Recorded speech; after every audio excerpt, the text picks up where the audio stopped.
Hii circuit ni kwamba ni ya vyumba vitatu. Chumba cha kwanza, chumba cha pili, chumba cha tatu.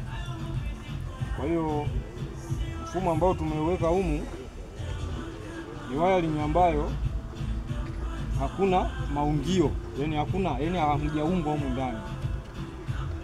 Waya haijaungwa popote. Kama unavyoona huku,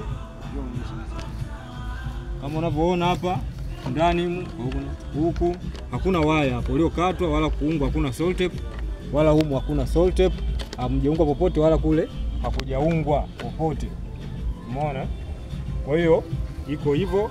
Kwa hiyo tusema tunaletea tutest wakati imeshaisha. Kwa hiyo tumeshakamilisha, taa zetu tayari, tunawasha chumba cha kwanza. Maana yake wiring kama hii haukutani na short aina yoyote kwa sababu hakuna maungio.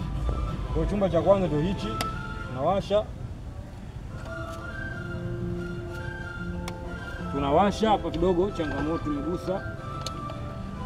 Tunawasha chumba cha kwanza, inawaka kama hivyo. Unaona? Inawaka chumba cha kwanza, tunakuja chumba cha pili, inawaka. Washa hiyo. Chumba cha tatu kinawaka zima. Na maana vyumba vyote vinafanya kazi. Kama hivyo unaona tunazima, ile inawaka. Ukizima iwasha hiyo. Unaona? Na hata nikiwasha huko inawaka. Kwa hiyo hii ndio wiring ambayo haina muungo, haina connection ambayo imefanywa hapa. Kwa hiyo maana yake taa zinawaka. Kwa hiyo wiring kama hii maana yake ina uwezo kukaa muda mrefu bila kutokea short ya aina yoyote kwa sababu haijaungwa popote. Waya zimepita kama zilivyo, hakuna palipokatwa, hakuna palipo kuunganishwa. Kwa hiyo hii ndio iko kama hivi. Karibuni wateja Net Repair Works. Tunasimamia show kama hizi. Wiring safi ambayo haina mambo mengi.